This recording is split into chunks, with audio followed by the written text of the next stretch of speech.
November 12, 1944. The transport truck stopped outside Camp Riverside, Texas, carrying 43 German women prisoners. 24-year-old Dorothea Vogel stepped onto American soil for the first time, her grey Wehrmacht auxiliary uniform hanging loose on a frame that had lost 15 pounds since her capture in France 3 weeks earlier. The Texas sun beat down with an intensity she'd never experienced in Heidelberg, turning the air thick and shimmering above the dirt road that led to the camp gates. She stood in formation with the other women, exhausted beyond measure, afraid beyond words. They had spent 21 days crossing the Atlantic in the hold of a cargo ship, eating mouldy bread and drinking water that tasted of rust and salt. 4 women had died during the crossing, their bodies wrapped in canvas and committed to the ocean, while the rest watched in silence. Dora had helped wrap the last one, a schoolteacher from Munich who simply stopped breathing one morning, her body too weakened by dysentery to continue fighting. Captain Howard Brennan emerged from the administration building, his uniform crisp despite the heat. He was perhaps 50 years old, with grey at his temples and lines around his eyes that suggested he'd seen his share of the world's cruelty. He addressed them through an interpreter, a young lieutenant named Evelyn Hartley, who spoke German with a slight Bavarian accent. "You are prisoners of war under the protection of the Geneva Convention," Brennan said, his voice carrying across the formation. "You will be treated with dignity. You will receive adequate food, medical care, and shelter. You will follow camp regulations. Any violation will result in disciplinary action." Dora barely listened. Her attention had been captured by something else entirely, something that made no sense in the context of everything she'd been taught about the American enemy.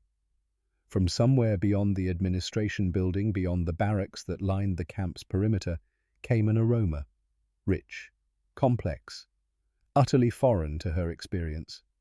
Her stomach, which had learned to ignore hunger during the crossing, suddenly clenched with a pain so sharp she nearly doubled over. Beside her, 19-year-old Lieselotte Bauer swayed slightly, her face pale beneath the dirt and sweat. Lotte had been sick for most of the voyage, and now she looked like she might faint where she stood. On Dora's other side, 31-year-old Waltraud Engel, a former nurse with iron-grey streaks in her dark hair, studied the younger woman with professional concern. Trudy had kept most of them alive during the crossing, moving through the hold with quiet competence, rationing water, treating infections with nothing but seawater and torn strips of cloth. Lieutenant Hartley stepped forward, her expression softer than Brennan's. She gestured toward the barracks, indicating they would be allowed to rest before the evening meal. It was more consideration than Dora had expected from the enemy. Everything she'd been taught, everything the propaganda had drilled into her during her 2 years as a Wehrmacht clerk in occupied France, said that Americans were cruel, that they would starve their prisoners, that they took pleasure in humiliation and degradation. But as they filed toward their assigned quarters, that cooking smell grew stronger. Dora's mouth watered involuntarily, betraying the discipline she'd maintained throughout captivity. Her hands trembled, her vision blurred at the edges. Whatever awaited them in that distant kitchen had already begun to challenge her first assumption about American cruelty. The enemy, it seemed, believed in feeding their prisoners. The barracks were sparse but clean, a long rectangular building with rows of metal-frame beds, each with a thin mattress, a pillow, and 2 wool blankets folded at the foot. Dora claimed a bed near the window where she could see the perimeter fence and the vast Texas landscape beyond. She'd never seen land so flat, so endlessly open. It made her feel exposed, vulnerable, as if there were nowhere to hide from the judgment of the sky. She sat on the edge of her bed and removed her boots. Her feet were swollen, covered in blisters that had broken and reformed during the Atlantic crossing. Trudy moved through the barracks with quiet efficiency, checking on the sickest women, offering what comfort she could, with gentle touches and words in their native language. Lotte collapsed on the bed next to Dora's and immediately fell into exhausted sleep, her breathing shallow but steady. At precisely 5 o'clock, a bell rang. Through the window, Dora watched as American soldiers began gathering near a building she now understood was the mess hall. The aroma that had been teasing her senses for the past hour intensified, becoming almost unbearable. Her stomach cramped again, this time with an urgency that bordered on pain. Lieutenant Hartley appeared at the barracks door, accompanied by a young corporal with red hair and freckles that made him look barely old enough to shave. He attempted German in a thick American accent that would have been comical under different circumstances. "Essen," he said, gesturing broadly with his hands. "Food. You come now." The women rose slowly, uncertain and anxious. Some were still sick from the crossing. Others simply looked defeated, as if the journey had stolen something essential from their spirits. They filed out of the barracks and toward the mess hall, a ragged column of grey uniforms and haunted eyes. The corporal tried another German phrase from what must have been a pocket dictionary, then gave up and switched to English. "Fried chicken tonight," he said with a smile that seemed genuinely pleased. "You're gonna love it." The words meant nothing to Dora. She had never heard of fried chicken.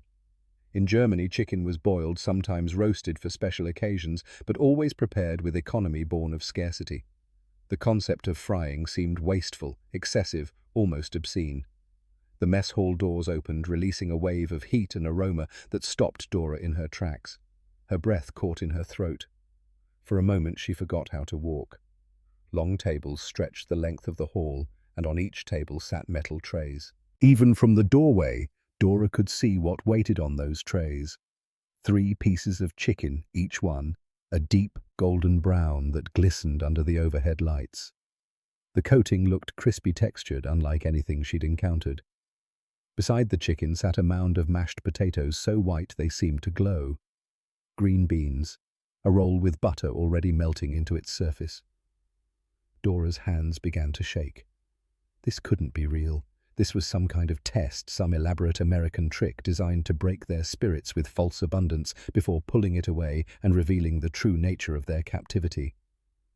Behind the serving counter stood a tall black man in uniform, his chef's apron spotless despite the obvious heat of the kitchen. Staff Sergeant Nathaniel Washington was perhaps 52 years old, with grey in his close-cropped hair and hands that moved with the practiced economy of someone who'd spent a lifetime mastering his craft. He watched their reactions with quiet observation, his dark eyes missing nothing. He had prepared this food with his own hands, and now he waited to see what it would do to these women who had been taught to hate people who looked like him. Lieutenant Hartley gestured for them to sit. The women moved like sleepwalkers, their eyes never leaving their trays. Each woman received identical portions. No hierarchy, no favoritism. Just food, more food than most of them had seen in months, possibly years. Dora sat slowly, her legs weak beneath her. Lotta sat beside her, tears already forming in the corners of her eyes.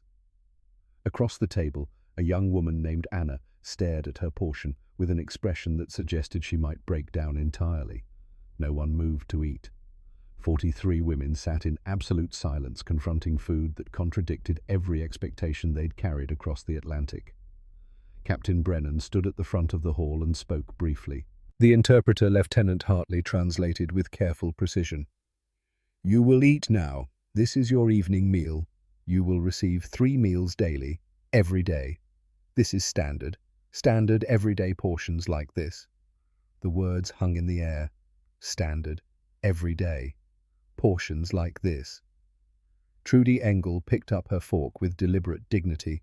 She was the oldest among them, the most composed, the one who had held them together when the ship pitched in the Atlantic storms and women screamed in the darkness below deck. If she could eat, perhaps they all could. "We eat," Trudy said quietly in German, her voice carrying just enough to reach the women nearest her. "We maintain our strength. We survive." When Trudy cut into her chicken, when the fork pierced the crispy skin, her composure cracked for just a moment. Steam rose from the meat-carrying scents Dora couldn't name. Paprika, certainly. Something sharp and almost sweet. Garlic, pepper, cayenne heat building underneath it all. Trudy brought the fork to her mouth, chewed slowly, and her eyes closed. Not in prayer, not in gratitude, in something closer to surrender. The taste had overwhelmed her defenses, had reached past her discipline and training to touch something raw and human that the war hadn't yet managed to kill. Dora watched Trudy's expression transform and felt her own resolve crumbling. She cut into the chicken leg on her tray, feeling the skin crack beneath her knife. The sound was distinct, crisp, like thin ice breaking on a winter pond. She lifted the fork to her mouth and bit down. The first thing she tasted was salt. Pure, bright salt that made her tongue come alive after weeks of bland, mouldy bread. Then came the fat, rich and coating sliding across the roof of her mouth like warm silk. The meat itself was impossibly tender, falling apart with almost no resistance. The spices built slowly a complex architecture of flavor that kept revealing new layers. Black pepper, paprika giving a subtle sweetness, cayenne providing heat that grew with each chew, garlic and onion powder working underneath it all, supporting rather than dominating. She swallowed. The food settled in her stomach with a weight that felt almost sacred. She took another bite, then another. Around her other women had begun to eat, and the sound of 43 sets of utensils against metal trays created a rhythm that felt like prayer. Lotta was crying openly now, tears running down her cheeks as she ate. Anna had given up on dignity entirely and was using her hands tearing the chicken apart and eating with desperate hunger. Even Trudy, who had maintained such composure through the crossing, who had wrapped bodies and treated infections without showing fear, ate with her head bowed and her shoulders shaking. Dora finished her chicken and moved to the mashed potatoes. They were buttered so heavily that yellow pools had formed on the surface. The texture was impossibly smooth, without a single lump, whipped to a consistency that felt like clouds against her tongue. The green beans were tender, seasoned with bacon fat that added a smoky undertone. The roll was still warm, the butter melting through its crumb, and when she bit into it, she could taste yeast and salt, and something that reminded her of her mother's kitchen before the war had changed everything. She ate everything on her tray, every single bite. And when she finished, when her fork scraped the last smear of potato from the metal surface, she looked up and saw Sergeant Washington watching her from behind the serving counter. Their eyes met for just a moment. He nodded once, a tiny gesture of acknowledgement, and then turned back to his kitchen. 3 weeks passed in a rhythm Dora struggled to accept. Every morning brought oatmeal with brown sugar and raisins. Every afternoon brought soup and bread. And every Wednesday evening brought fried chicken that haunted her thoughts and slowly, methodically dismantled her worldview. She began to anticipate Wednesdays with an intensity that frightened her. Tuesday nights, she couldn't sleep lying in her bunk and imagining the taste of that crispy skin, the way the fat coated her throat, the building heat of the cayenne pepper. It was obscene, this obsession with food. It was shameful. But she couldn't stop. On the 4th Wednesday, Dora made a decision. After the evening meal, after the other women had filed back to the barracks, she approached Lieutenant Hartley. "I work kitchen," she said in careful broken English she'd been practicing. "Please, I help cooking." Hartley looked surprised, but not unkind. "I'll ask the captain," she said, "but I can't promise anything." 2 days later, Dora was summoned to Captain Brennan's office. He sat behind a desk covered in paperwork, looking tired but alert. Lieutenant Hartley stood beside him to translate. "Why do you want to work in the kitchen?" Brennan asked. Dora had prepared her answer.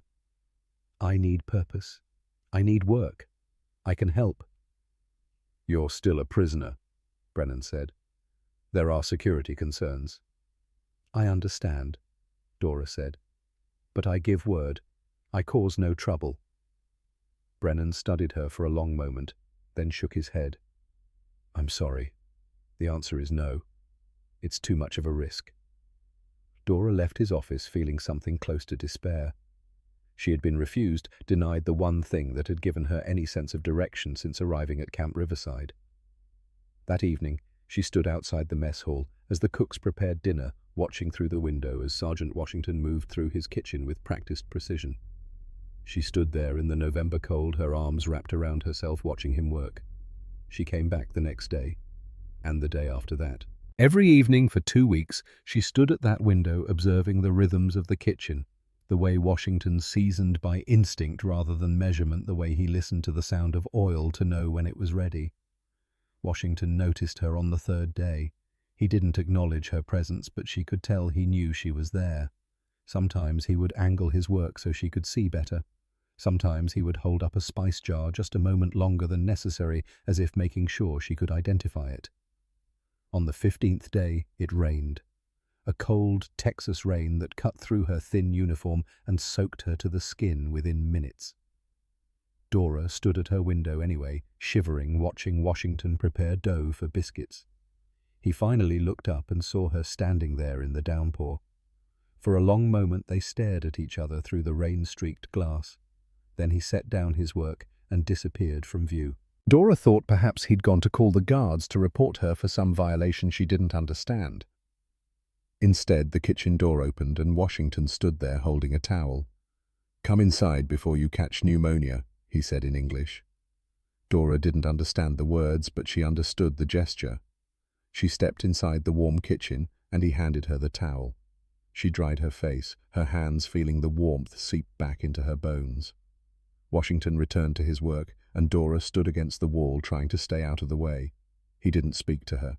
He didn't explain anything. He simply worked, and she simply watched, and somehow in that silence, something shifted between them. January brought a letter from Germany. Dora recognized her mother's handwriting immediately, the careful script she'd learned as a girl growing up in Heidelberg. The letter had been written on December 10th and had taken more than a month to reach Camp Riverside through the chaos of the international postal system. Dora sat on her bunk and read it 3 times before the words truly penetrated. Her family was starving. Her younger sister Annalisa, who had been a healthy 16-year-old girl the last time Dora saw her, had lost 28 pounds. She now weighed 74 pounds and was eating potato peels when they could get them tree bark soup when they couldn't. Their father had traded his watch, the one his own father had given him, for a single loaf of bread. Their mother was working 12-hour shifts in a munitions factory for rations that barely kept them alive. "We are so hungry," her mother wrote. "Annalisa cries herself to sleep every night. She asks about you constantly. Please, when the war ends, come home. We need you." That evening was a Wednesday. The smell of fried chicken filled the mess hall, as it had every Wednesday since Dora's arrival. She sat at her usual spot, Lotta beside her, Trudy across from her. The familiar metal tray appeared in front of her, the same 3 pieces of golden brown chicken she'd come to expect. But tonight, the chicken felt different. She looked at it and thought about Annalisa eating tree bark. She thought about her father's empty wrist where his watch used to be. She thought about her mother working herself to exhaustion for rations that wouldn't keep a bird alive. She picked up her fork, cut into the meat, and felt crushing guilt settle over her like a physical weight. The next morning, Dora stood in the kitchen courtyard crying. She hadn't meant to cry in public, had tried to hide in the space between the mess hall and the supply building, but the grief had ambushed her. She held her mother's letter in shaking hands, reading it again, torturing herself with the details. Sergeant Washington emerged from the kitchen carrying a crate of potatoes. He saw her, set down the crate, approached slowly. He didn't speak. He simply stood there waiting. Dora looked up at him through tears and held out the letter, knowing he couldn't read German, but needing to share the burden anyway. Washington took it carefully, his calloused fingers gentle with the thin paper. He studied it for a moment, not reading but absorbing, and then he handed it back.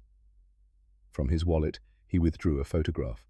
It showed a young black man in army uniform smiling at the camera with the kind of confidence that comes from not yet knowing what war truly costs. He was perhaps 23 years old, with his father's strong jaw and his father's kind eyes.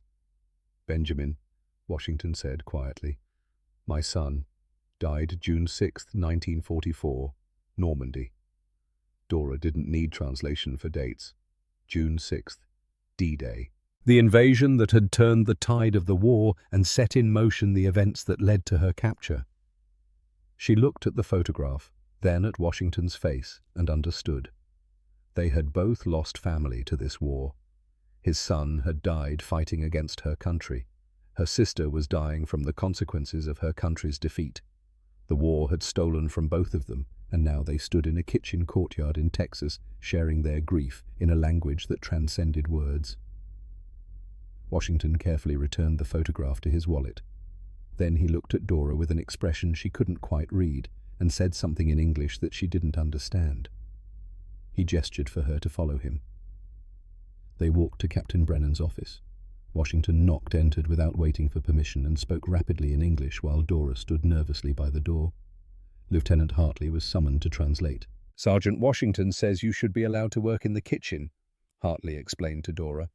"He says you have the discipline and dedication. He says purpose will help you more than sitting idle." Brennan looked skeptical. "Sergeant, we discussed this.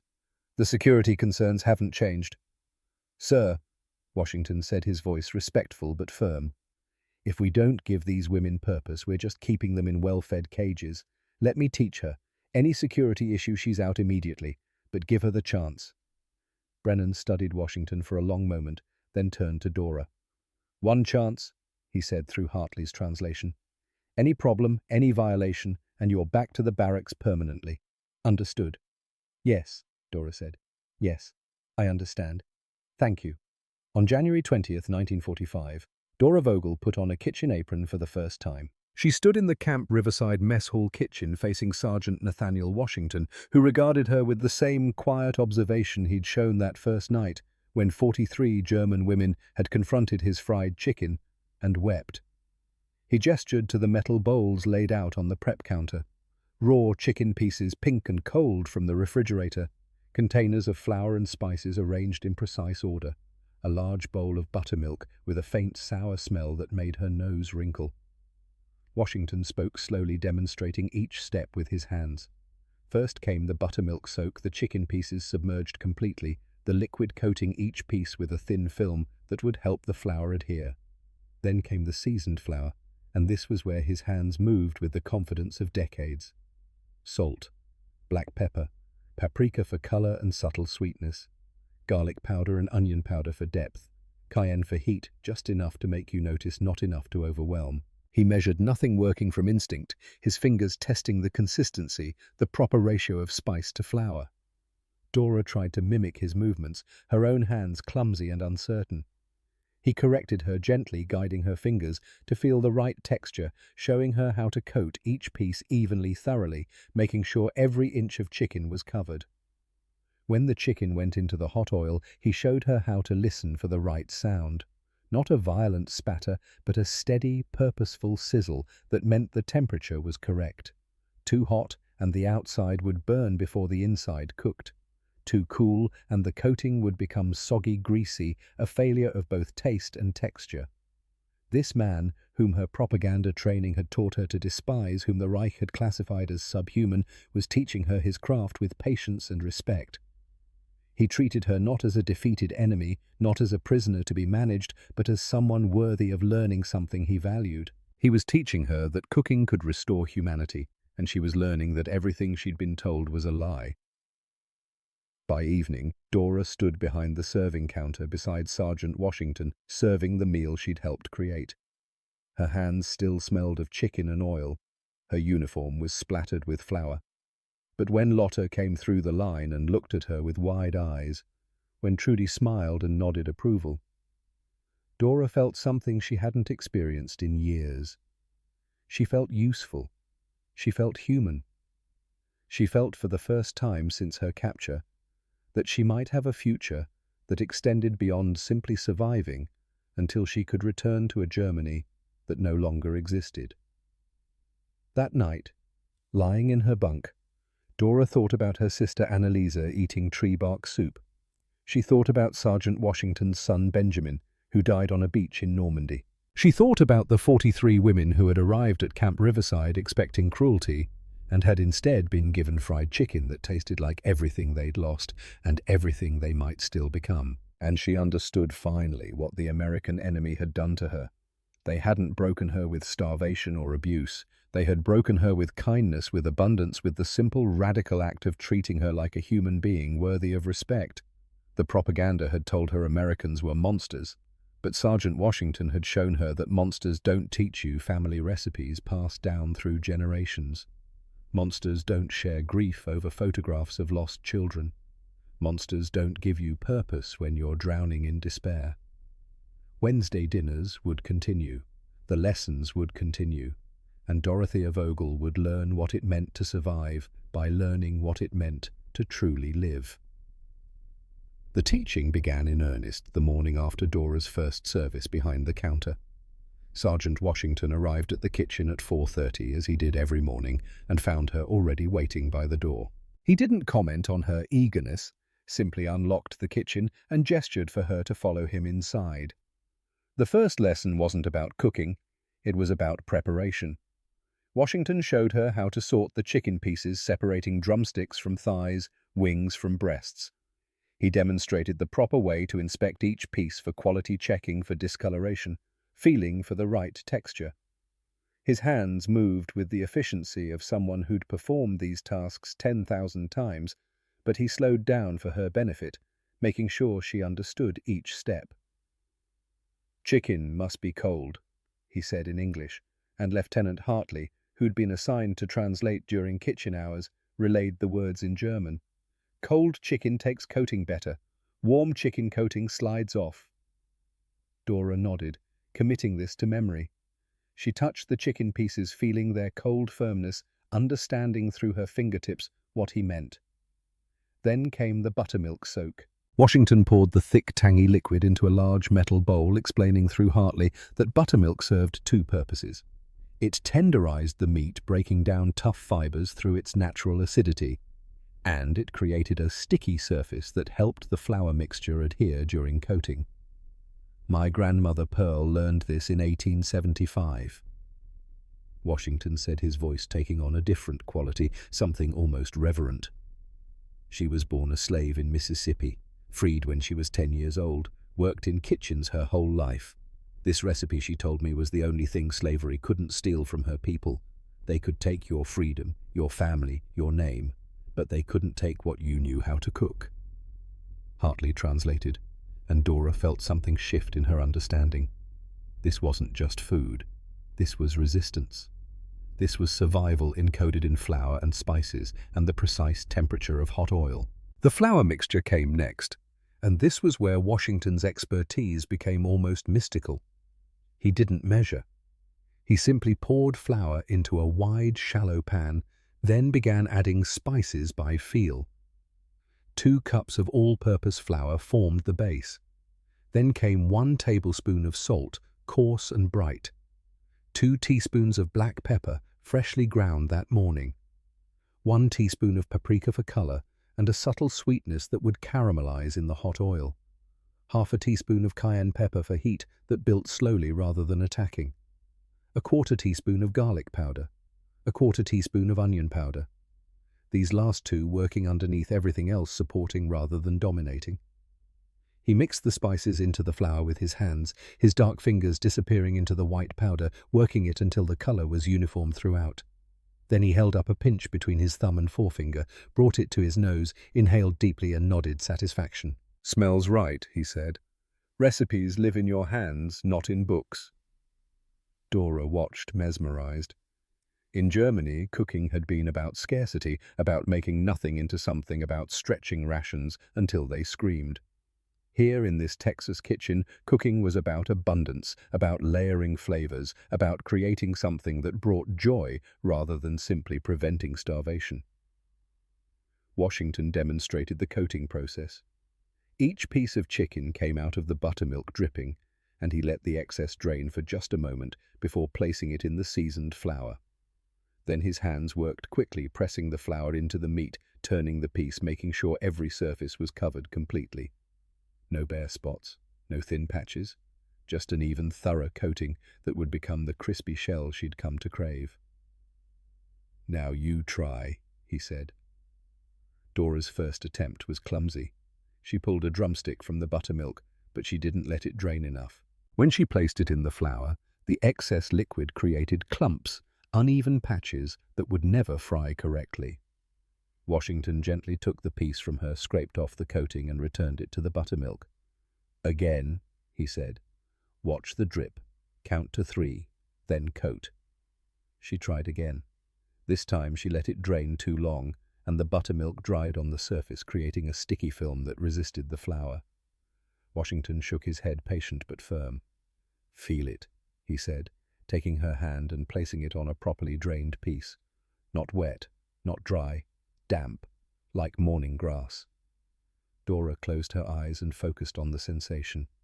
Damp, like morning grass. She could work with that. Her third attempt was better. The coating adhered more evenly, and though it wasn't perfect, Washington nodded approval. Good. Do 20 more, then we fry. By the time they had 40 pieces properly coated and resting on wire racks, Dora's hands were caked with flour paste and her back ached from hunching over the prep table. But she felt something close to satisfaction. She had created something with her own hands, and it would feed people, would give them pleasure, would remind them that life contained more than just suffering. The frying was where Washington's true mastery revealed itself. He heated lard in a massive cast-iron skillet, the same skillet he'd been using since he started working at Camp Riverside in 1942. The skillet was so well seasoned that its surface gleamed black and smooth. Decades of cooking had created a natural non-stick coating that no modern invention could replicate. He tested the temperature with a small cube of bread. When he dropped it into the oil, it should sizzle immediately and turn golden brown in exactly 60 seconds. Too fast meant the oil was too hot. Too slow meant it needed more heat. The bread cube performed perfectly, and Washington nodded. 350 degrees, he said. The magic number. Lower you get soggy, higher you get burnt. He placed 4 pieces of chicken into the oil, and the kitchen filled with that sound Dora had come to know so well. Not a violent spatter, not a quiet simmer, but a steady, purposeful sizzle that sounded, as Washington had once told her, like rain on a tin roof. 12 minutes total, he said, pulling out his pocket watch. 6 minutes one side, 6 minutes other side. Don't move it too much. Let the heat do the work. Dora watched the chicken transform. The coating, which had looked pale and dusty on the raw meat, began to darken and crisp. Small bubbles formed around each piece, the moisture inside the coating turning to steam and escaping. The aroma intensified, paprika and cayenne and garlic building into something that made her mouth water despite having eaten breakfast just 2 hours earlier. At exactly 6 minutes, Washington used long tongs to flip each piece. The underside had turned a deep golden brown, crispy and perfect. Another 6 minutes, and he removed the chicken to drain on wire racks, set over newspaper, the excess oil dripping away, the coating staying miraculously crisp. He broke open one drumstick to check doneness. The meat inside was white and steaming, no trace of pink remaining. Clear juices ran out, not blood-tinged. He nodded satisfaction, then held out a small piece to Dora. "Taste," he said. "Tell me what you think." Dora took the offering, felt the heat through her fingers, brought it to her mouth. The coating crunched beneath her teeth, giving way to impossibly tender meat. The spices had penetrated during cooking, so every bite carried that complex blend of salt and pepper and paprika and cayenne. The fat had rendered properly, keeping the meat moist without making it greasy. It was perfect. And she had helped make it. "Good," she said in English, one of the few words she'd learned. "Very good." Washington smiled, a rare expression that transformed his normally serious face. "Now do it 40 more times," he said. "By yourself. I'll watch."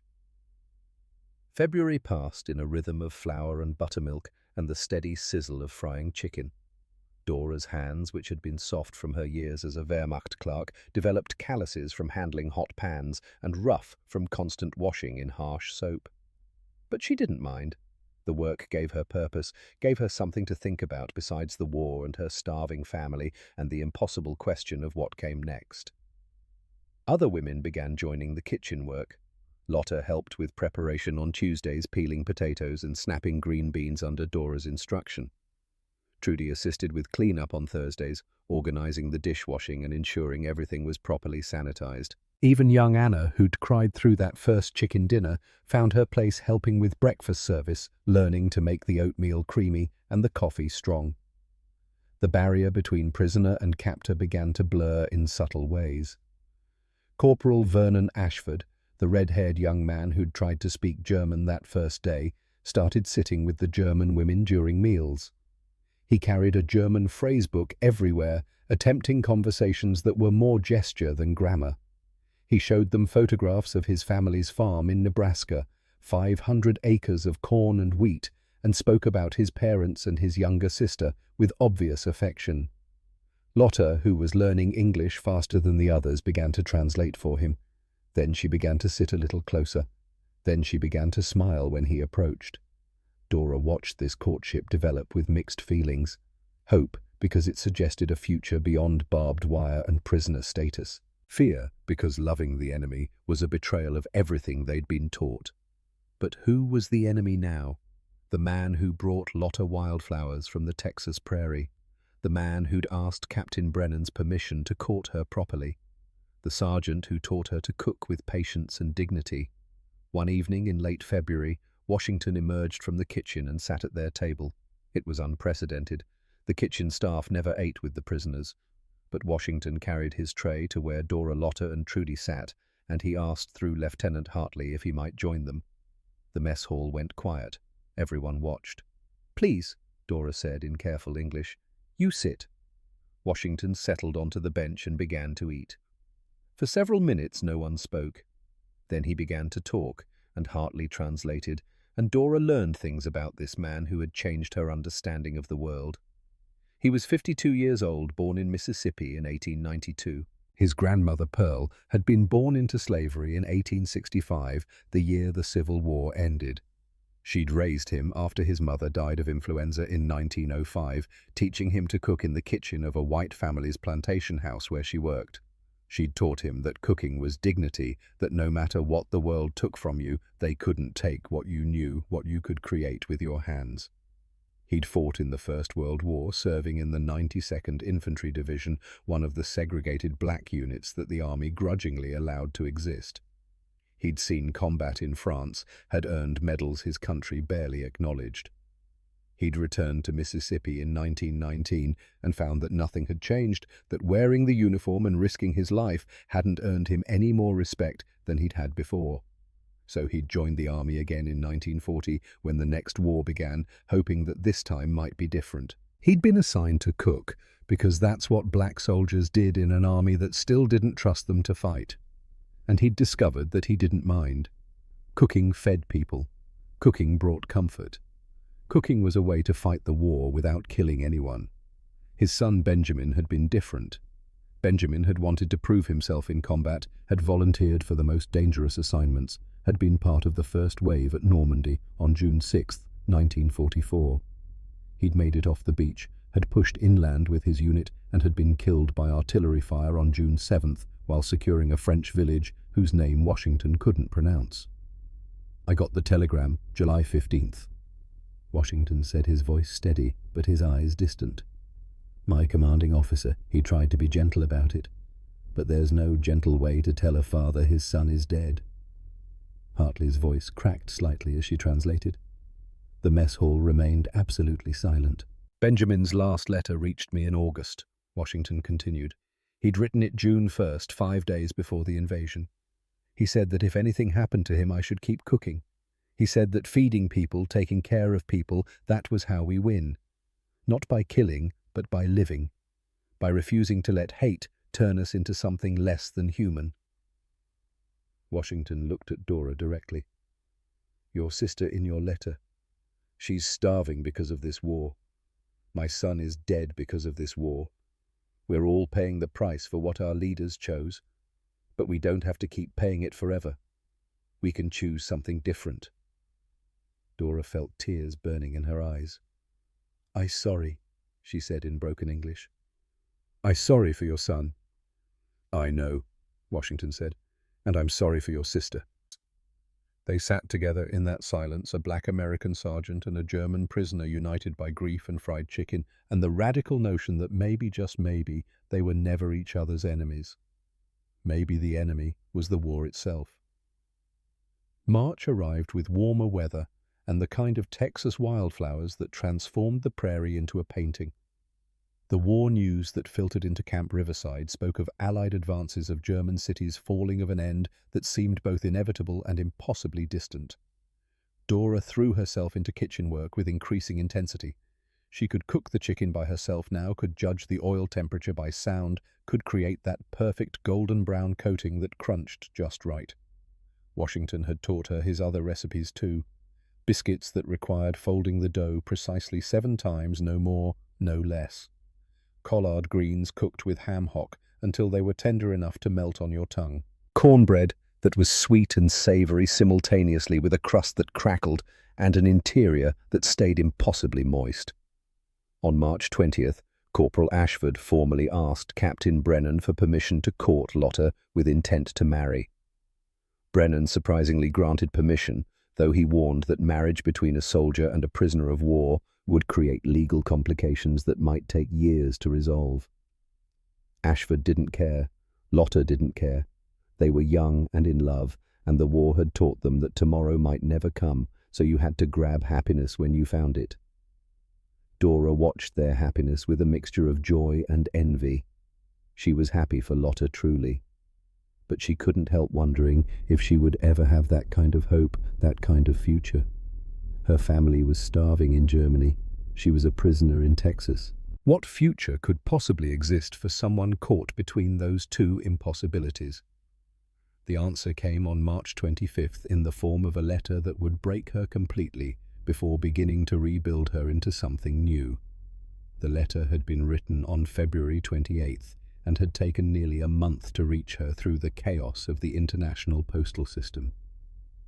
Dora recognized her mother's handwriting immediately, but something about the script looked different, shakier, less controlled. She sat on her bunk in the barracks and opened the envelope with trembling hands. Lotta and Trudy were both working in the camp laundry, so she was alone. Perhaps that was a mercy. "My dearest Dorothea," the letter began in German, "I write to you with a heart so broken I don't know if it will ever heal. I don't know how to say this, so I will simply say it plainly. Your sister Annalisa died on February 18th. The words blurred. Dora's hands started shaking so badly she nearly dropped the letter. She forced herself to keep reading. She had pneumonia. Her body was too weak from hunger to fight it. The doctor said there was nothing they could do, that even if we'd had medicine, her system was too compromised. She weighed 68 pounds when she died. Do you remember Dora? She was 102 pounds in June 1944 when you last saw her. A healthy, laughing girl who loved to dance. She lost 34 pounds in 8 months. She starved to death slowly while we watched and could do nothing." Dora couldn't breathe. The barracks walls seemed to be closing in the air, growing thick and suffocating. In her last conscious moments, she asked about you. She said, "Is Dora eating? I hope she's not hungry like me." Those were her last words, Dora. She was worried about you while she was dying, while her own body was consuming itself because we had nothing to feed her. The letter fell from Dora's hands. She stood up, sat down, stood up again. Her mind was calculating something she didn't want to calculate but couldn't stop. February 18th. That was a Wednesday. She knew it was a Wednesday because she'd cooked. That day had fried chicken for the evening meal, had eaten her own portion while sitting at the table with Lotta and Trudy. She'd eaten 3 pieces of chicken on February 18th, while her sister Annalisa lay dying in Heidelberg, weighing 68 pounds, asking if Dora was hungry. The guilt that crashed over her was physical, a crushing weight that drove her to her knees. She had eaten 60 pieces of chicken since arriving at Camp Riverside. 15 Wednesdays, 4 pieces each time, because Washington always insisted she try what she'd cooked. 60 pieces of chicken, each one crispy and perfect and rich with fat and spices, while her sister had eaten tree bark and potato peels, and finally nothing at all. Dora had survived. Annalisa had died. And the difference between survival and death had been nothing more than geography, nothing more than the random chance that had put Dora on a troop transport to France and Annalisa in a starving city in a collapsing country. She picked up the letter again with shaking hands and forced herself to finish reading. "Your father hasn't spoken since the funeral. He just sits in his chair and stares at nothing. I work at the factory and come home to silence. We buried her in the city cemetery. There was no coffin. We wrapped her in a sheet.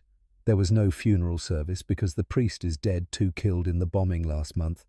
Just us and 2 neighbours standing in the cold while they lowered her into the ground." The letter's final paragraph was the cruelest. I know you are a prisoner. I know you had no choice in any of this. But I cannot help thinking that she starved while you lived. I cannot help wondering if somehow this is punishment for something, though I don't know what. I cannot help feeling that the wrong daughter died. Forgive me, Dora. I know that's unfair. But grief makes us unfair. Grief makes us cruel. I don't know if I can forgive you for surviving when she didn't. I don't know if I'll ever be able to look at you the same way. Maybe that makes me a terrible mother. Maybe I am a terrible mother. Maybe that's why God took her instead of you. The letter was signed simply, Mother. Dora collapsed on her bunk and began to sob. Deep, wrenching sobs that tore up from somewhere in her chest and left her gasping for air. She cried for Annalisa, who had died weighing 68 pounds while worried about whether her sister was eating. She cried for her mother, whose grief had turned her cruel. She cried for her father, sitting in silence because words couldn't contain the horror of watching his child starve to death. And she cried for herself, for the guilt that would never leave her, for the knowledge that she had chosen to eat, when eating meant surviving, meant betraying her family, meant living while her sister died. She didn't eat for 3 days, couldn't eat. The thought of food made her physically sick. Lotta brought her water and sat beside her bunk holding her hand. Trudy checked her temperature and pulse with professional concern. But Dora couldn't explain, couldn't share the letter, couldn't make them understand that she had killed her sister by being a prisoner of war instead of a starving German. On the 4th day, Sergeant Washington came to the barracks. It was unprecedented. Male soldiers didn't enter the female prisoner quarters except for emergencies. But Washington walked in anyway, carrying the letter that Dora had left lying on her bunk, and Captain Brennan followed him because this was apparently enough of an emergency to violate protocol. Washington sat on the edge of Dora's bunk. He didn't ask permission, he simply sat, and Lieutenant Hartley materialized to translate, and he began to speak. Corporal Ashford found this letter, Washington said, gently holding up the pages. He brought it to me because he was worried. Lieutenant Hartley read it to me. I know what happened to your sister. I know what you're feeling. Dora turned her face to the wall. She couldn't look at him, couldn't bear to see pity or judgment or anything else in his eyes. I felt the same way when Benjamin died, Washington continued. My boy died on a beach in France, and I was here in Texas cooking chicken for prisoners. I kept thinking if I'd been there, maybe I could have saved him. Maybe I could have pulled him out of the line of fire. Maybe I could have done something other than stand in a kitchen 3,000 miles away making biscuits while my son bled to death in the sand. He paused. Dora heard him shifting on the bunk, heard the rustle of paper as he looked at the letter again. Your sister's last words were asking if you were eating. She was worried about you, not angry, not resentful, worried. Because she loved you, and she wanted you to survive. She starved, Dora said, her voice muffled against the pillow. I ate chicken. I ate while she died. You ate because you were given food, Washington said firmly. She starved because she wasn't. That's not your fault. That's not your choice. That's war. War decides who eats and who starves, who lives and who dies, and it doesn't ask our permission, and it doesn't care about fairness. He reached out and placed something on the bunk beside her. She turned her head slightly and saw his wallet opened to the photograph of Benjamin. My son wrote in his last letter that I should keep cooking, that feeding people was how we fight against what war does to us. He said if I stopped, if I let grief or guilt turn me bitter, then he died for nothing. Washington stood up. Your sister asked if you were eating because she wanted you to live. If you stop eating now, if you let guilt kill you, the way hunger killed her, then she died worried about nothing. Then her last thought was wasted. He walked to the door, then turned back. Tomorrow is Tuesday. Wednesday we cook chicken. You don't have to eat it, but you're going to help me cook it. Because that's what we do. We survive. We cook. We feed people. And we honor the ones who couldn't survive by refusing to waste the life they wanted us to have. The next morning, Dora dragged herself out of bed. She was weak from not eating dizzy when she stood, but she walked to the kitchen. Washington was already there preparing the buttermilk soak. He didn't comment on her appearance, didn't mention the letter. He simply handed her an apron and said, "Flour mixture needs mixing." They worked in silence. Dora's hands shook as she measured the spices, as she mixed them into the flour, as she coated piece after piece of chicken. Tears ran down her face the entire time, dripping onto her apron, but her hands kept moving. When the chicken went into the hot oil, when that familiar sizzle filled the kitchen, Washington spoke again. "Dedicate this batch to her," he said quietly. "Cook it in her memory. Make it perfect for her. She'll never taste it, but you'll know you made it thinking of her. That's how you honor her. Not by dying too, by living well, by cooking well, by refusing to let this war take anything else." Dora nodded, wiping her eyes with the back of her flour-covered hand. "For Annalisa," she whispered. "This chicken is for Annalisa." That evening, she served the chicken she'd cooked, and for the first time since receiving the letter she ate. One small piece, chewed slowly, tasting the salt and pepper and paprika through her tears. It tasted like grief. It tasted like guilt. It tasted like survival. It tasted like the unbearable weight of choosing life when someone you loved had died. But she ate it anyway, because Annalisa's last words had been hoping that Dora was eating. Because Washington was right. Because survival, no matter how painful, was the only way to honor those who didn't get the choice. May brought victory in Europe Day. The war in Europe was over. Germany had surrendered, and Dorothea Vogel stood in a Texas kitchen coating chicken in seasoned flour, trying to understand what peace meant for someone who belonged nowhere.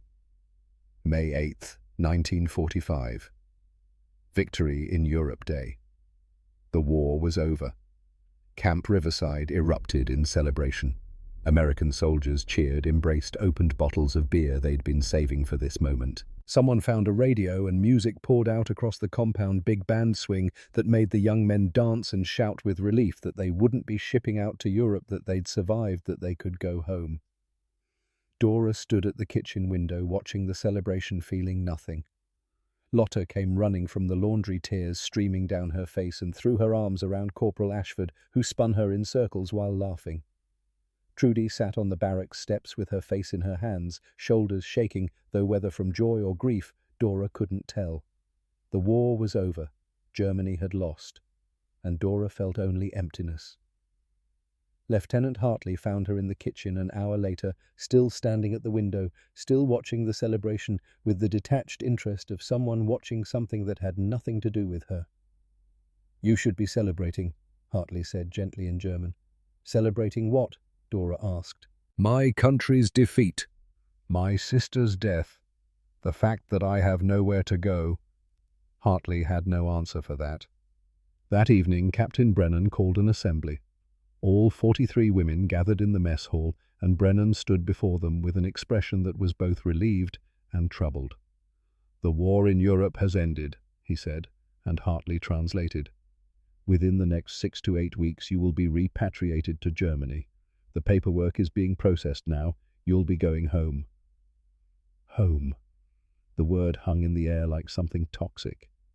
Dora looked around at the other women. Some were crying with relief. Others looked terrified. A few, like Trudy, simply looked resigned. Home meant different things to each of them. For some it meant family waiting. For others it meant ruins and starvation, and a country that no longer existed in any recognizable form. For Dora, home meant a mother who couldn't forgive her for surviving a father who'd stopped speaking, and a grave in a city cemetery where her sister lay wrapped in a sheet because there hadn't been wood for a coffin. That night, Dora lay in her bunk staring at the ceiling while Lotta whispered with Trudy in the next bed. She could hear their conversation even though they were trying to be quiet. "I can't go back," Lotta was saying. "Vernon asked me to marry him. Officially, with papers and everything. If I go back to Germany, I'll never see him again. The army won't let him follow me there." "It's not legal yet," Trudy said. "You're still a prisoner. He's still a soldier. The regulations—" "I don't care about regulations," Lotta interrupted. "I love him. He loves me.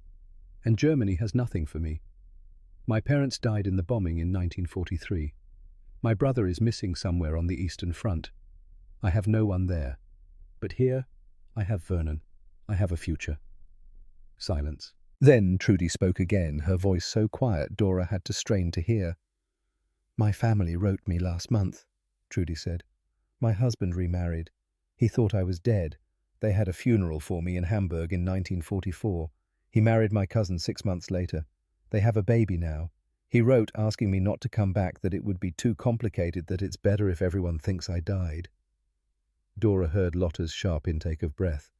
So where do I go? Trudy continued. Back to Hamburg, where my husband has a new wife and a new baby, and I'm an inconvenient ghost.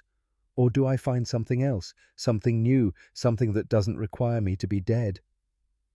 Dora turned on her side, facing the wall, an idea beginning to form. They couldn't be the only ones. They couldn't be the only women who had no home to return to, who had been erased or forgotten or replaced. What if they simply chose not to go back? What if they asked to stay? It was insane. Prisoners didn't refuse repatriation. It wasn't done. It probably wasn't even legal. But then again, none of this was normal. Nothing about their situation fit the neat categories that military regulations anticipated. The next morning, Dora found Sergeant Washington in the kitchen preparing breakfast. She'd been practicing her English for months now, could speak in simple sentences, could understand most of what was said to her. Can prisoner stay in America? She asked without preamble. If prisoner wants stay is possible. Washington looked up from the oatmeal he was stirring, surprise crossing his face. Stay? You mean not go back to Germany? Yes, not go back. Stay here. Is possible. Washington set down his spoon and wiped his hands on his apron. I don't know, he said honestly. I've never heard of it happening, but that doesn't mean it can't happen. These are strange times. Strange things are possible. You think Captain Brennan listen if I ask? I think Captain Brennan is a fair man, Washington said carefully. I think if you have a good reason, if you can make a good case, he'll at least consider it. Can't promise more than that. Dora nodded. I talk to other women first. See who wants stay. Then we ask together. Better together than alone. Washington smiled, that rare expression that transformed his face. Smart thinking. United front is always stronger. Over the next 2 weeks, Dora spoke quietly with the other women. Not all of them. Not the ones who were desperate to return home, who had families waiting, who still believed Germany could be rebuilt into something worth returning to. But she spoke to Lotta and to Trudy and to young Anna, who'd lost her entire family in the Dresden bombing. She spoke to Margareta, whose fiancé had written breaking off their engagement because she was tainted by association with the enemy. She spoke to Elka, whose village no longer existed, erased by Soviet occupation. She spoke to Hilda, who simply said, I learned to cook here, I learned to laugh here, I learned I could be something other than what Germany told me I had to be. By the end of May, Dora had 14 women who were willing to consider staying in America if it were possible. 14 women who had nothing to go back to, or worse than nothing. 14 women who had learned that survival meant adaptation, that sometimes the greatest courage was choosing the unknown over the familiar horror. On June 5, 1945, Dora requested a meeting with Captain Brennan. She entered his office with Lotta and Trudy flanking her, Lieutenant Hartley present to translate, and Sergeant Washington standing by the door because he'd insisted on being there. Brennan looked up from his paperwork, clearly surprised by the delegation. This must be important, he said. Please sit. The 3 women sat. Dora had practiced this speech for days, had written it out and memorized it, had repeated it until the English words felt natural in her mouth. Captain Brennan, she began, her accent thick, but her words clear. I speak for 14 women. We make request. We want stay in America, not go back Germany. Brennan's eyebrows shot up. Stay? You want to refuse repatriation? Yes. We know is unusual, maybe is not legal, but we ask you, listen, reason. Brennan leaned back in his chair, his expression unreadable. I'm listening. Dora took a breath and continued. Germany is destroyed. Many of us have no family. Some have family, but family is gone dead, disappeared. Some have family who say, "Don't come back." We are prisoners, yes, but we learn here. We work here. We have skills. We can contribute. We can be useful. Trudy spoke next, her English better than Dora's. My husband remarried. He had my funeral. I am ghost in Germany. But here I am nurse. I have training. American hospitals need nurses. I can work, pay taxes, obey laws. I can earn the right to stay. Lotta's voice was quieter but no less firm. I love American soldier. We want marry. In Germany I have no one. Here I have future. I have hope. Dora continued. We know we are enemy, were enemy, but war is over. We learn people are just people. Sergeant Washington teach me cook. He teach me cooking restores humanity. His son die fighting my country, but he teach me anyway. He show me hate is choice, not requirement. She leaned forward, her hands clasped on Brennan's desk. My sister die in February. She starve in Germany while I eat here. Last words were, I hope Dora eating. She want me survive. I survive. But if I go back, I just survive where she die. Here I can live. Can honor her by living well, not just surviving. Brennan was quiet for a long moment. Finally he spoke. This has never been done. There's no precedent for prisoners of war voluntarily choosing to remain in the country that held them captive. We know, Dora said, but these are unusual times. Many unusual things happen. Maybe this can happen too. Even if I wanted to approve this, Brennan said, and I'm not saying I do, I don't have the authority. This would require approval from the War Department, the State Department, probably immigration. It could take months, and the answer might still be no. We understand, Trudy said, but we ask you try. We ask you fight for us like we cannot fight for ourselves. Brennan looked at Washington, who had remained silent by the door. Sergeant, you have thoughts on this? Washington straightened. Sir, these women chose to work hard every day they've been here. They learn fast. They treat people with respect. Those are American values, even if they're wearing German uniforms. If they want to become Americans, seems to me that's already halfway done. Brennan studied the three women before him, then sighed. I'll send the request up the chain of command. I'll advocate for you. But I want you to understand that this is a long shot. You need to prepare yourselves for rejection. You need to have a backup plan for repatriation.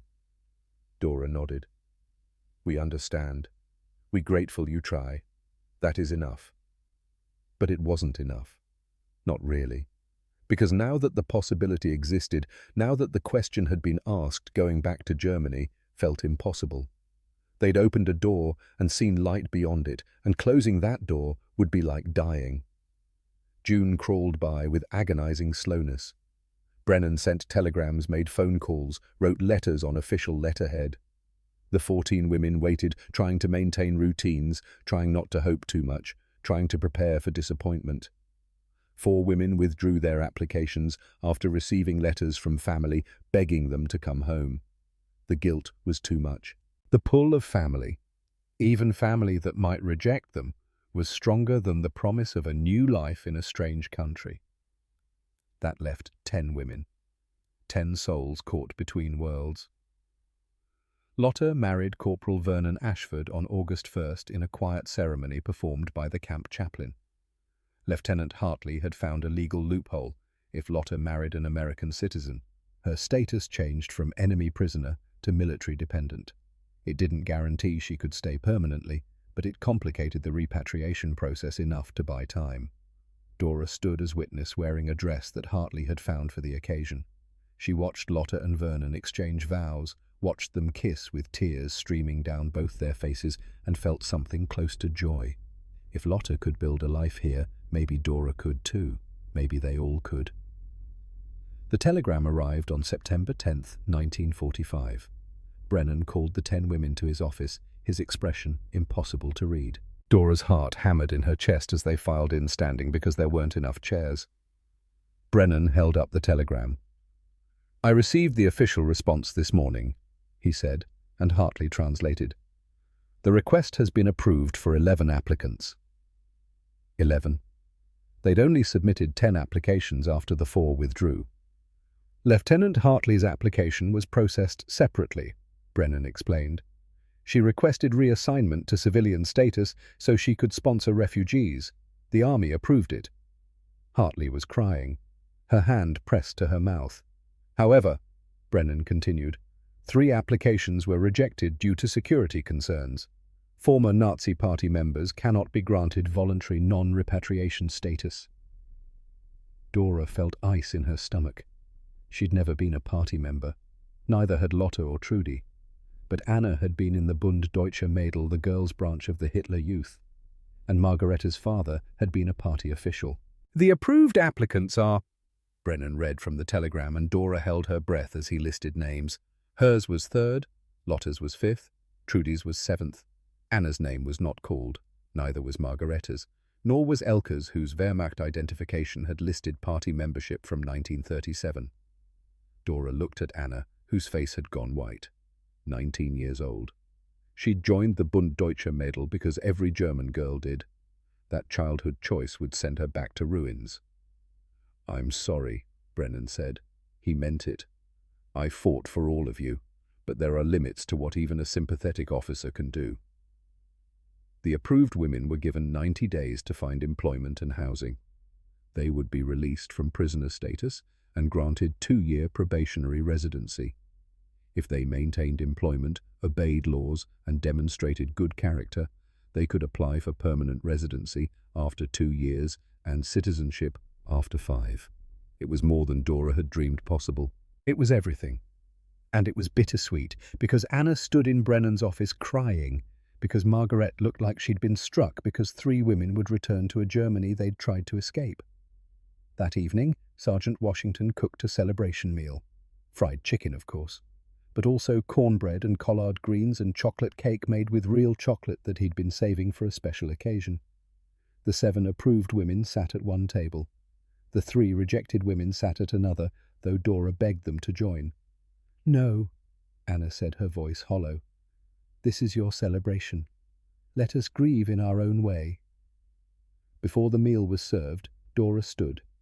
She'd been practicing a speech in English, wanted to say this properly. "Thank you to Captain Brennan for fighting for us," she said, her accent still thick, but her words clear. "Thank you to Lieutenant Hartley for translating, for helping, for becoming sponsor. Thank you to Corporal Ashford for showing Lotte that American men can be kind." She turned to Washington, who sat at the end of the table looking uncomfortable with attention. "But most thank you to Sergeant Washington. You teach me cook. You show me people are just people. You lose son to my country, but you teach me anyway. You show me hate is choice, and you choose different." Her voice broke. "Your son Benjamin died June 6, 1944. My sister Annalisa died February 18, 1945. They both die because of this war. But we both survive. And I think maybe that means something. Maybe that means we honor them by refusing to keep hating, by cooking together, by feeding people together." She raised her glass of water. "To Sergeant Washington, who teach us cooking, restores humanity, and that greatest victory is choosing to heal instead of hurt." The women raised their glasses. Washington wiped his eyes with his napkin, trying to hide tears. They ate. The chicken was perfect, crispy and tender and spiced exactly right. Dora had helped cook. It had learned every step, could now make it as well as Washington himself. She ate slowly, tasting each bite, thinking about Annalisa, thinking about Benjamin, thinking about all the people who died while others survived for no reason except luck and geography. The guilt would never leave. She understood that now. She would carry Annalisa's death for the rest of her life, would always remember that her sister starved while she ate fried chicken, that survival was random and cruel and unfair. But she would survive anyway, because Annalisa's last words had been hoping that Dora was eating, because Washington's son Benjamin had written that his father should keep cooking, because giving up, because letting guilt destroy her would make their deaths meaningless. So she would cook. She would work. She would build a life in America, a country that had been her enemy and was now her home. She would honor the dead by living well, by refusing to let their deaths turn her bitter, by choosing every day to feed people and treat them with dignity, and remember that healing requires more courage than hating. October 15th, 1945. The repatriation ship departed Galveston. Dora stood on the dock with Lotta and Trudy watching Anna, Margareta and Elka board. No tears. They'd cried themselves empty weeks ago. Anna turned at the gangplank, waved once, disappeared into the hold. Dora would learn their fates years later through Red Cross letters that arrived sporadically carrying news across the ocean like messages in bottles. Anna rebuilt Dresden one brick at a time, became a schoolteacher, married a carpenter in 1949, raised two daughters who never knew their mother had been a prisoner in Texas. She wrote to Dora once in 1956, "I survived, not the way you did, but I survived. That has to be enough." Margaret reunited with her father in Stuttgart, worked as translator for American occupation forces until 1952, never married. Her last letter, 1968, said simply, "I made peace with my choices. I hope you made peace with yours." Elka vanished into Soviet-occupied East Germany. No records after 1946. Dora tried to find her through official channels for 20 years. Nothing. Some ghosts stay ghosts. 3 women returned. 7 women stayed, all paying different prices for the same war. The 7 women dispersed across Texas in the fall of 1945. Lotta went to Nebraska with Vernon to his family's farm, where she would learn to grow corn and wheat and raise cattle. Trudy enrolled in nursing school in Houston, her German medical training giving her advanced placement. Hilda found work in Austin at a restaurant that needed someone who understood European cooking. Dora stayed near Victoria, the small city closest to Camp Riverside. She found work washing dishes at a local diner, the only job available to someone with her background. The owner, a widow named Mrs. Patterson, had lost her son at Guadalcanal and had every reason to hate German women. But she needed help, and Dora worked hard, and slowly Mrs. Patterson's grief softened into something almost like acceptance. Dora washed dishes for 8 months. Then Mrs. Patterson's line cook quit, and Dora asked for the chance to try. She cooked fried chicken the way Washington had taught her, and Mrs. Patterson tasted it and went silent for a long moment. "Where did you learn to cook like this?" she finally asked. "Sergeant Washington at Camp Riverside," Dora said. "He teach me. He say cooking is dignity." Mrs. Patterson nodded slowly. "My son would have liked you," she said. "He was always going on about treating people fair, about not judging folks by where they came from. I didn't understand it then. Maybe I'm starting to now." Dora became line cook, then sous chef. Then, when Mrs. Patterson's arthritis made working impossible, she offered to sell Dora the diner for a price Dora could afford if she worked and saved for 3 years. In 1948, Dorothea Vogel became the owner of a small diner in Victoria, Texas. She renamed it Vogel's Kitchen and specialized in German and American cuisine. She served schnitzel alongside fried chicken potato salad next to mashed potatoes, apple strudel beside pecan pie. Every Wednesday she made fried chicken using Washington's recipe. She never changed it, never tried to improve it, never added her own twist. It was perfect as it was, and changing it would have been like changing the memory of the man who'd taught her that former enemies could become family. Washington visited occasionally, driving down from Camp Riverside, where he still cooked for the reduced staff that remained as the camp transitioned to peacetime operations. He would sit at the counter, eat Dora's chicken, and nod approval. "You got it right," he would say. Grandmother Pearl would be proud." They didn't talk about the war. They didn't need to. The food carried the conversation, carried the memory, carried the understanding that they'd survived something terrible together and had chosen not to let it destroy them. In November 1962, Dora received a phone call from Mississippi. Sergeant Nathaniel Washington had died peacefully in his sleep, age 66, in the same house where his grandmother Pearl had taught him to cook 70 years earlier. Dora closed the restaurant for 3 days and drove to Mississippi for the funeral. She'd never been that far south, had never seen the Mississippi Delta, had never understood what it meant to grow up black in the Deep South until she attended the funeral and saw the segregated cemetery, the separate section for colored folks, the way Washington's family was treated by the white funeral director with barely concealed contempt. She met Washington's sister Esther, a dignified woman of 64, who looked at Dora with initial suspicion that melted when Dora said, "Your brother saved my life. He teach me cook. He teach me I could be more than what war make me." She met Washington's niece Rachel, who was 40 years old and worked as a teacher in Jackson. Rachel had Washington's kind eyes and his quiet dignity. "Uncle Nate talked about you," Rachel said. "About the German women at the camp. He said teaching you to cook was the proudest thing he did in the war. More proud than any medal." Rachel gave Dora a box. "He wanted you to have this, left specific instructions." Inside was a leather-bound cookbook, handwritten, the pages yellowed with age. The first entry was dated 1890 and signed Pearl Washington. Dora turned the pages carefully, seeing recipes in faded ink notes in the margins, corrections and improvements added over decades. The fried chicken recipe was on page 47. Dora recognized every detail, every measurement, every instruction.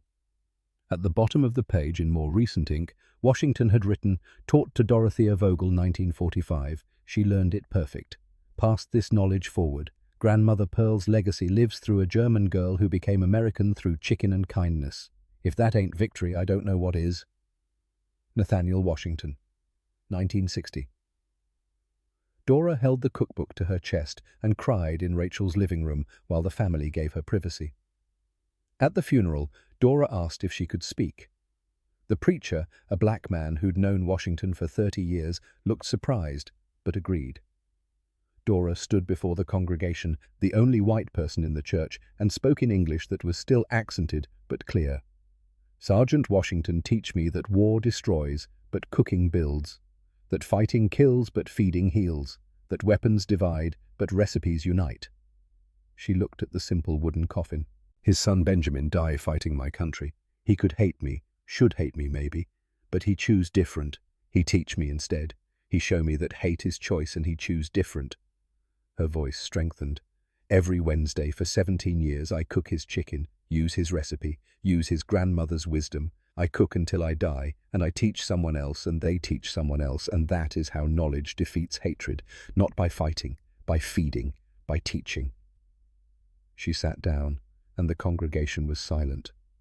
Then Esther began to sing, and others joined, and the church filled with voices singing "Amazing Grace" in a way Dora had never heard, with harmonies that seemed to come from the earth itself.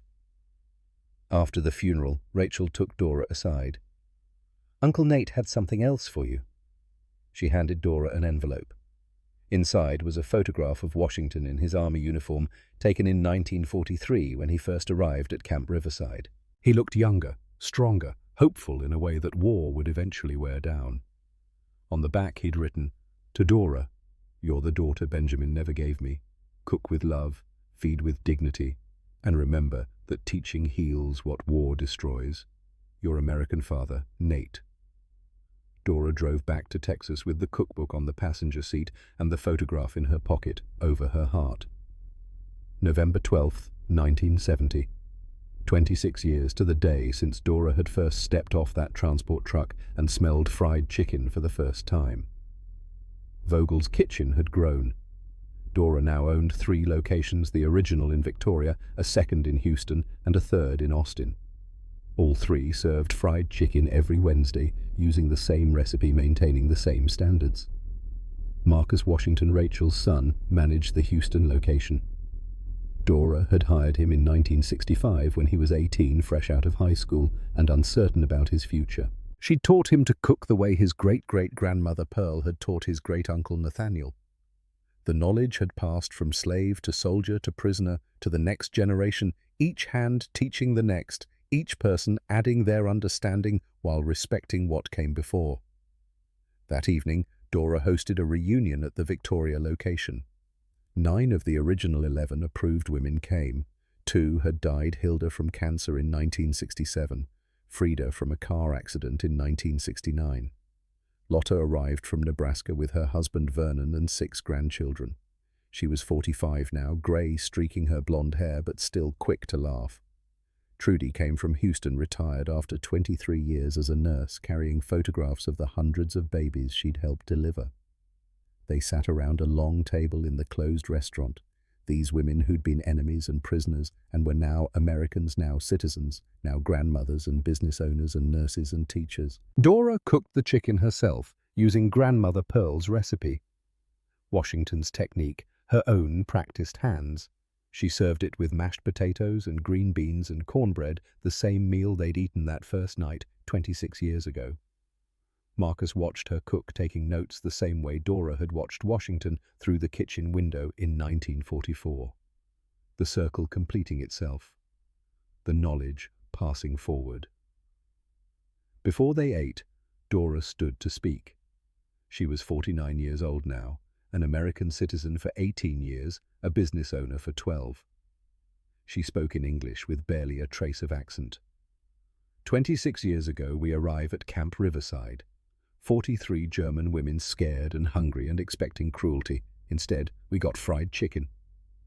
Soft laughter around the table. We thought was trick, was test, was American propaganda to break us. But was just food. Just Sergeant Washington cooking his grandmother's recipe, treating us like humans when we were enemy. She looked at each woman. We all have ghosts. People who died while we lived. Annalisa for me. Benjamin for Sergeant Washington. Family and friends for all of us. War took them and we survived, and we carry that every day. Her voice grew stronger. But Sergeant Washington teach me something important. He teach me surviving is not betrayal. Surviving is honoring the dead. We honor them by living well, by cooking well, by treating people with dignity. She raised her glass of wine. To Sergeant Nathaniel Washington, who died 1962, to his son Benjamin, who died 1944, to my sister Annalisa, who died 1945, to all the people who didn't survive this war. We remember them by living, by cooking, by teaching instead of hating. To second chances, Lotta said. To recipes that heal, Trudy added with a smile. To family, Marcus said. The ones we are born with and the ones we choose. They ate. The chicken was perfect, crispy and tender, spiced exactly right. Around the table, these former enemies shared food and stories and laughter in a restaurant in Texas, in a country that had been strange and was now home. After the meal, Dora brought out Grandmother Pearl's cookbook. She showed them the fried chicken recipe, showed them Washington's note at the bottom, showed them how knowledge had passed from slavery to war to peace, from black hands to white hands to the next generation. This recipe is 100 years old, she said. Start with Pearl in 1890. Passed to Nathaniel, passed to me, now passed to Marcus, and Marcus will pass to his children. That is how we defeat what war does to us. Not with weapons, with recipes, with teaching. Marcus carefully copied the recipe into his own notebook, his young hands steady, his concentration absolute. Dora watched him write and saw Washington's hands, saw Pearl's hands, saw all the hands that had worked this recipe over 100 years, refusing to let cruelty or slavery or war take away what they knew, what they could create, what they could pass forward. The evening ended late. The women embraced, promised to meet again next year, got into cars to drive back to their separate lives. Dora stood in the doorway of her restaurant watching them leave, feeling the November Texas cold that wasn't really cold, not compared to German winters, not compared to what they'd survived. She went back inside and cleaned the kitchen, washing every dish, wiping every counter the same way she'd done as a dishwasher in 1946, the same way she'd done in the Camp Riverside kitchen in 1945. The work was meditation. The work was prayer. The work was how she processed everything, how she made sense of a life that had taken her from Heidelberg to France to Texas to 3 restaurants and a citizenship she'd never imagined possible. She locked the restaurant and drove home to her small house on the edge of Victoria. In her bedroom, she kept 3 photographs on her dresser. Her sister Annalisa, age 16, laughing in the garden in Heidelberg in 1943. Sergeant Nathaniel Washington in his uniform 1943, with his note on the back calling her daughter. And Benjamin Washington, age 23, on a beach somewhere in training before Normandy took him. She looked at those photographs every night before bed, her ritual of remembrance. "I cooked your chicken today," she said to Washington's photograph. "Taught Marcus your grandmother's recipe. He's learning good. You would be proud." She looked at Annalisa's photograph. "I survived, little sister. I know you wanted me to. I hope I made surviving mean something. I hope I honored you by living well, not just living." She looked at Benjamin's photograph. "Your father was right.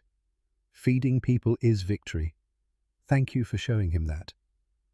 She turned off the light and lay in bed listening to the Texas night, thinking about fried chicken and dignity and the impossible journey from enemy prisoner to American citizen to business owner, teaching the next generation. She thought about survival. Not the guilt-ridden kind that had nearly destroyed her in March 1945, but the kind that honored the dead by refusing to waste the life they'd wanted her to have. Survival that tasted like Wednesday chicken, like buttermilk and flour and cayenne pepper measured by hands that learned from other hands, like knowledge passed forward through generations, through slavery and war and peace, like choosing to teach when hating would be easier. That was dignity. That was freedom. That was enough. Every Wednesday for the rest of her life, Dora would cook that chicken, would honor that memory, would teach that lesson, would choose healing over hurting, teaching over destroying, life over death, because that's what survivors do. They survive, they cook, they remember, they teach, and they choose. Every day they choose. Always they choose.